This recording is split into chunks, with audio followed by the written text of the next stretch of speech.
Everyone claims to want the truth, or at least we say we do, right? But what happens when the truth becomes, you could say, inconvenient? When it demands more from us than we are, say, ready to give or willing to give? When it forces us to surrender everything that we thought that we were. Now, this isn't a story of someone who stumbled into the faith. It's the story of a woman who resisted it, and stubbornly for many years. And what finally broke through wasn't a miracle or emotion or impulse. It was something much more subtle. It was love. But don't be fooled. It was not the kind of love that the world nowadays understands. It was a love anchored in truth. The kind that didn't pamper, but disrupted and challenged everything. Because this kind of love transforms. So I'm going to take out my trusted magnifying glass, and together we are going to uncover that beneath her intelligence, her academic titles, the books, the logic, there was something deeper happening.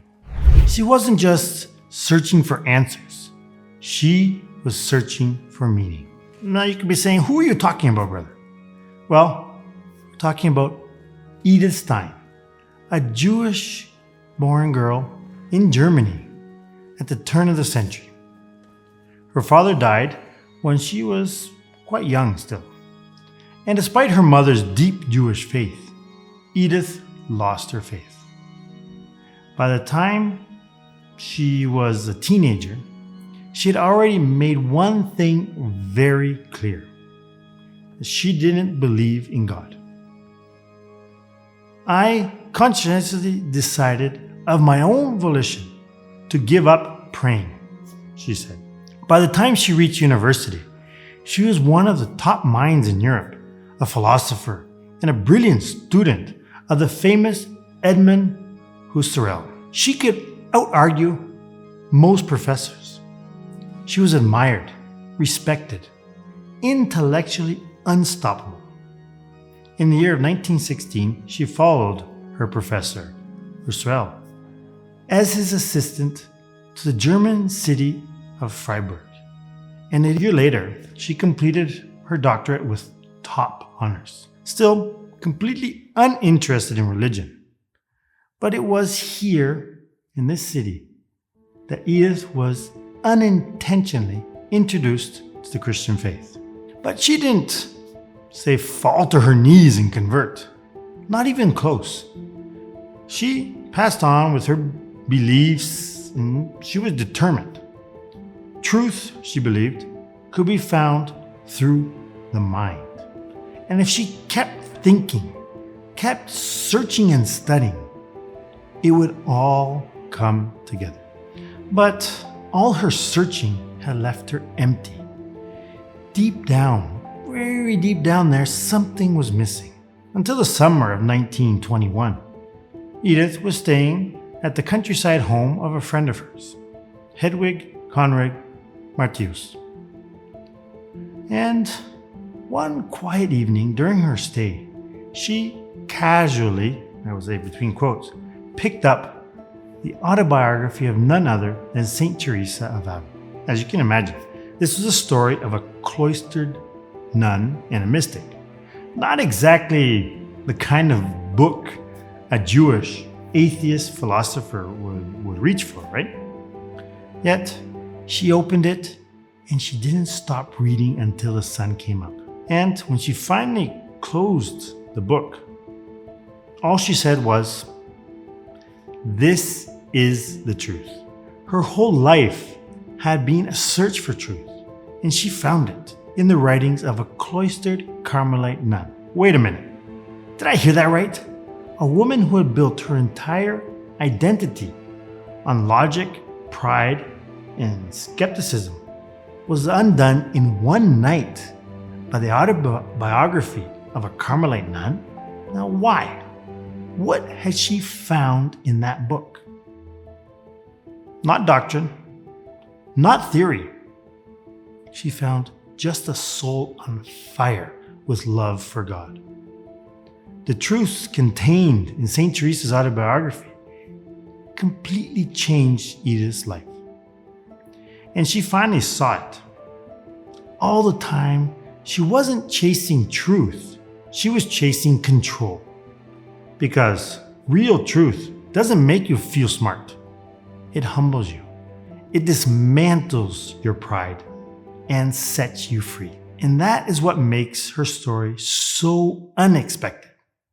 This brilliant woman who had read who knows how many books, questioned ideas, out-debated scholars, was undone by the autobiography of a Carmelite nun.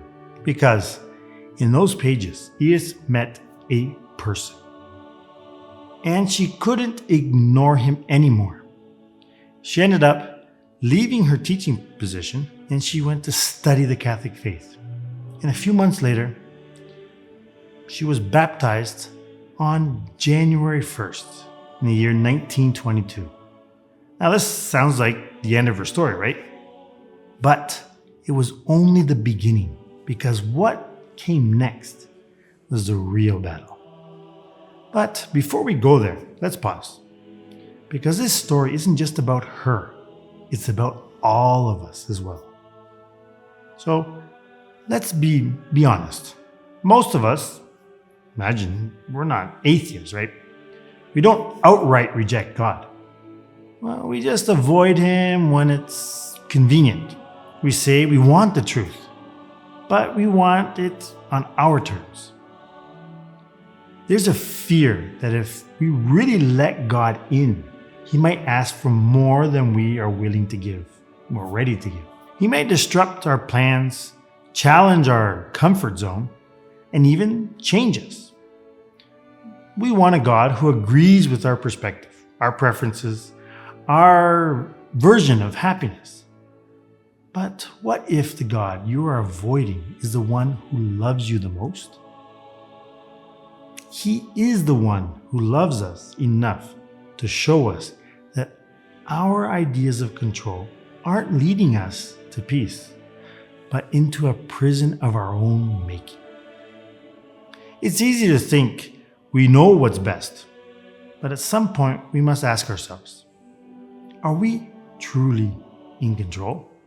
Or are we just holding on to a fragile illusion? For Edith, her intellect had been her fortress and way of making sense of the world. Yet she had an emptiness that no amount of knowledge could fill. It's like searching for a light in a room with no windows. Everything is shadowed. So once again, I'm going to grab my trusted magnifying glass and we'll see what Edith discovered. Truth isn't hidden in abstract ideas.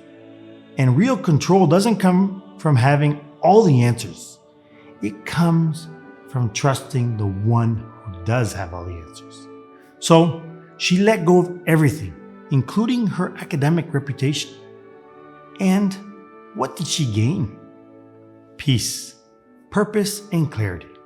Not just in her mind, but most importantly, in her soul.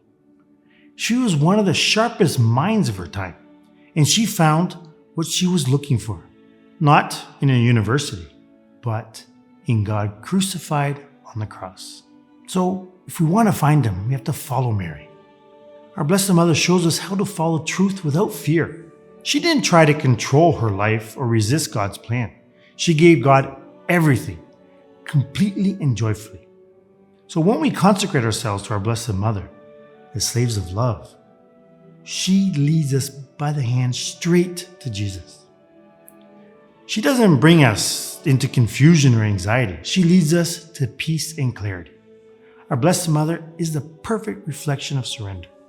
In her, we find the model of how to fully open our hearts to the truth. In consecrating ourselves to her, we don't lose anything, we actually gain everything because we're walking hand in hand with the one who leads us straight to Jesus.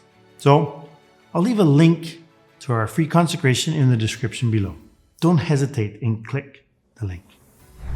But don't think Edith's story ends here. Her conversion wasn't the finishing line. It was the beginning of something much harder, and demanded of her more courage than most of us could imagine. Now, when she became a Catholic, she wasn't just a convert seeking peace. She was a Jewish woman in Nazi Germany. She knew what it could cost her. She knew that publicly practicing the Catholic faith, especially as a Jew, would set her apart and put her in danger. In a time when fear was silencing many, she chose to follow Christ no matter what. But I'm going to have to leave that for my next video. So, hope to see you then. God bless and Salve Maria.